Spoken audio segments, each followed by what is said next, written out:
for the worst. I know. Anyways, this is the 40 Days and Nights podcast. It sure is. And is that a real introduction? I don't know if it is. It's real enough for us, I think. I'm Mariah Mills. And I'm Sarah Fryman. Yay! And Did it. When we talked about this being the messiness of life, we really meant it. We're gonna edit things, but it's gonna be as real as it can be. Mm-hmm. So prepare yourselves. That's all I have to say. Oh man, yep. You get all of it scatterbrained and everything. So that's life, though. It really is, and I genuinely don't remember what all we put on our thing to talk about today. So got it right here, because I also wasn't going to remember. Well, we want to introduce ourselves. Yeah, that's probably a good idea. So we're not just like two random people, on the internet. You probably want to know who we are, maybe. Do you want to go first? Introduce yourself? Yeah, I can do that. Sweet. Like I said earlier, I'm Sarah Fryman. I am currently living in Philadelphia, Pennsylvania. I am a second year Master's of Divinity student at United Lutheran Seminary. Classes are all online, so that's been super fun. I grew up Lutheran. That didn't really mean a whole lot to me, like the Lutheran identity. So just trying to navigate that, and in college I was heavily involved in an evangelical ministry, which is not the same as Lutheranism. My first year of seminary was really interesting, trying to continue the deconstruction process while trying to learn what the heck Lutheran theology actually means. So that's a little bit about me. Oh yeah, I'm married to Cedric Gagel. That's a thing. Sorry, I forgot about it. He's got his own podcast, so he can talk about himself there. Yeah, that's pretty much it. We're gonna dive deeper into our personal stories in later episodes, but that's just a little tidbit. Yeah. I'm Mariah Mills. I am also a second year Master of Divinity student at Trinity Lutheran Seminary in Columbus, Ohio. I am not a cradle Lutheran. I grew up as a pastor's kid in the United Methodist Church. Also became part of the same evangelical campus ministry as Sarah because we went to the same school for undergrad. That's how we met and became friends. And also went through a very similar deconstruction process. And deconstructing faith while also learning about theology at the same time is a wild ride. Yeah, it's a lot. But I'm really thankful that there are people like Sarah that I can talk to it about who understand what the process has been like. I'm not married and I'm just living life, going through the candidacy process of becoming a rostered leader, which is jargon for going through basically I don't know how to explain it, a vetting process. That seems like a little too intense, but that's kind of basically what it is. It's kind of intense, though. Mm-hmm. And we'll both be hopefully getting endorsed in the near future to move on to the next step of the process, which I'm sure you'll hear more about as you learn more about our Lutheranness. Yes. But that's about it for me, and like Sarah said, we'll talk more about the specifics of our journeys later on. Great. So hopefully we're not strangers to you all now. I mean, we're strange, but we're not strangers. Yeah, we'd really like to just kind of introduce the podcast and, where we got the name, the idea. Obviously, we're doing this in the midst of the coronavirus pandemic. And it kind of is like a combination of didn't have a lot going on, mixed with the desire and passion to have more women's voices in progressive Christianity, and just creating more Christian media that isn't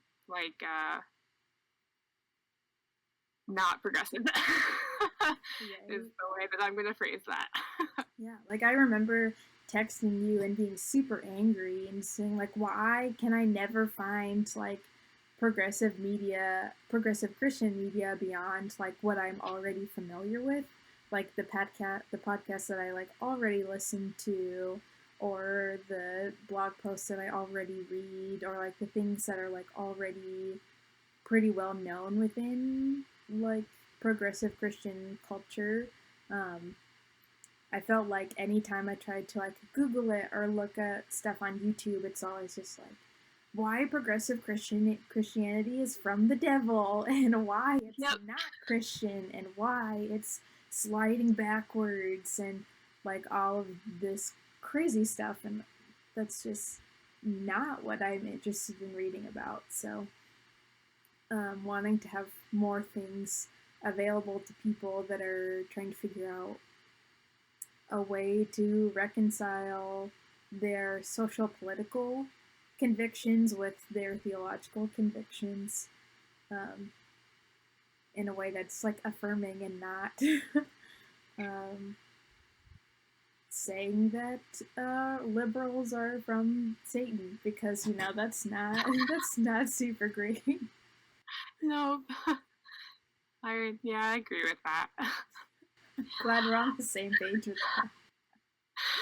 Oh goodness.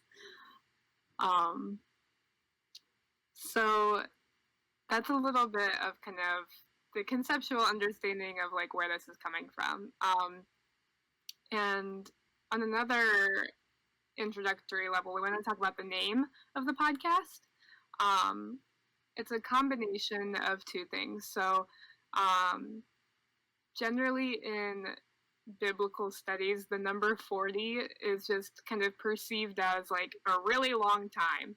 That's the basic understanding of it. And part of what we've been talking about is faith and deconstruction and all of that kind of stuff is a journey, lifelong journey. It's not a set amount of time.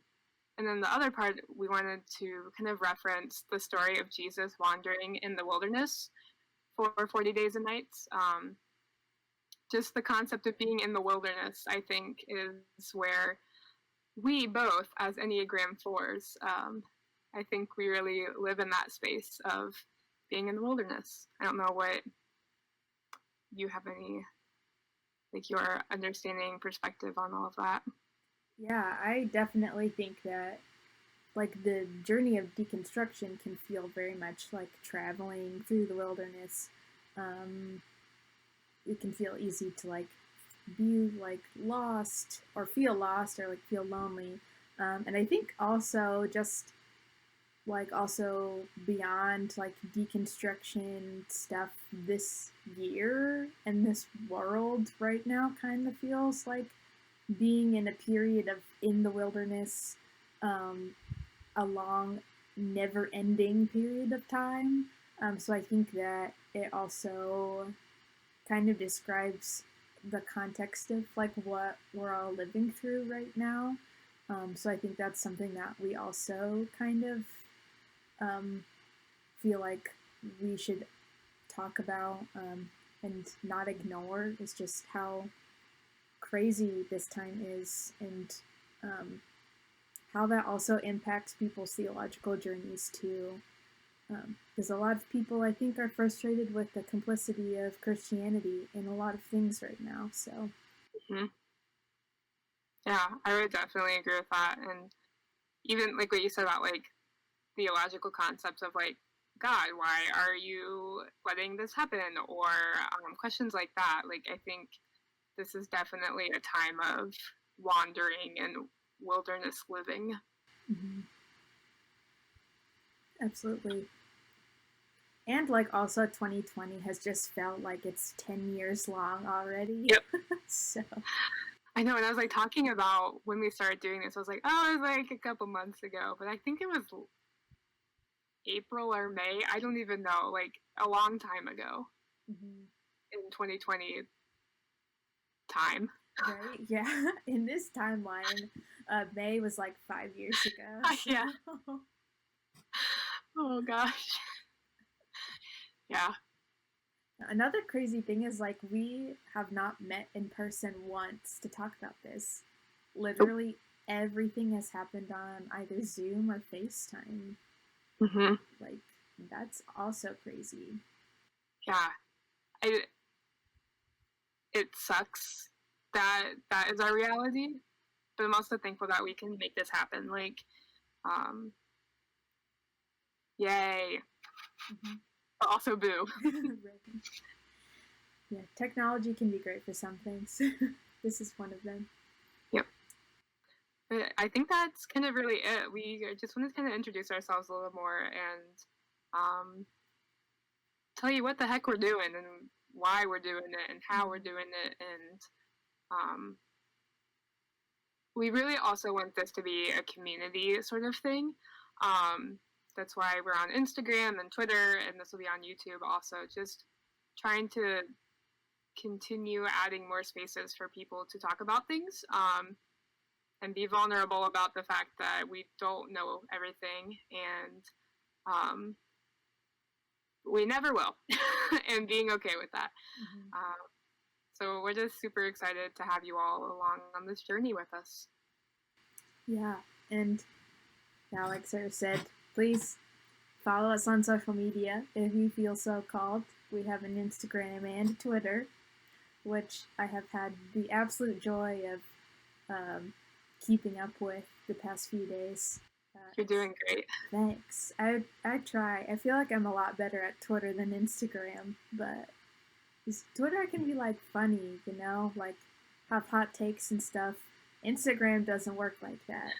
No. Here's a light-hearted caption to go along with this picture. I'm not good at that, but you know, we're making it work. Mm-hmm. Yeah. So if any of the 30 followers we have any questions for us or things that you'd like us to talk about, please feel free to DM us. Yes, we will talk about anything that you tell us within reason. Yes, within reason.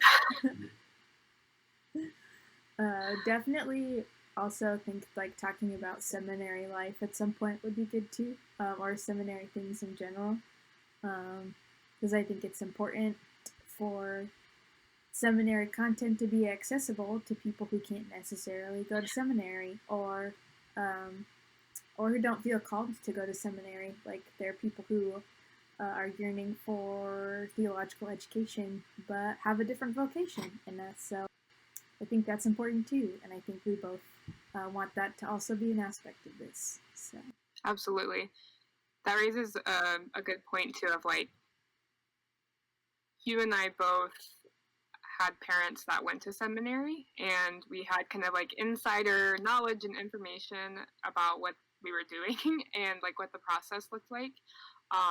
And I think some transparency might be like a good thing, because not everybody has that ability, like you said, to go or like have anybody that they know that is in seminary, and that's kind of scary to start this process. Right. So yeah, it's definitely not a small thing to commit to by any means. No. Great. Sweet. Well, promise that we're serious about this. we are just interesting people, and we may be goofy, but like we're pretty passionate and serious about what we're talking about, and I think it's important stuff. So yeah. I'm just gonna keep blaming the weirdness on the fact that we're both Enneagram fullers. Absolutely. The That's going to be Enneagram, like the theme of this. right? The Enneagram's just the scapegoat of any weird behavior.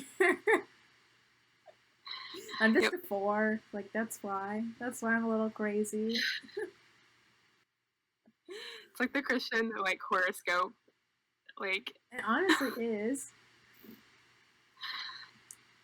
oh well. Have you seen the thing that's like if you like the Enneagram but not astrology, you're a Christian. If you like astrology but not the Enneagram, I forget what it is, but then it's like if you like astrology and the Enneagram, you're a narcissist. Oh, well, they didn't have to call me out like that. Oh man. I wonder if that is the deep desire for self-improvement and self-awareness and understanding is just narcissism. Yeah, I wonder that too, but then I hear people say if you're worried about being a narcissist, then you aren't. So that always gives me hope. I never really thought about it though. I think you're probably okay. Okay, thank you. Oh no, I don't know if talking about narcissism is a good place to end on. I think it's the only way to end. All right, well, thanks everybody for listening to our kind of pilot episode of the 40 Days and Nights podcast. Yes, and we promise that it gets better from here. It will improve. We promise. So please don't give up on us after one episode. Yep. I'm excited to hear this with a little like jingle or I know, I was like, but... here's our outro music now. I hope you keep that in there. Here's our I will.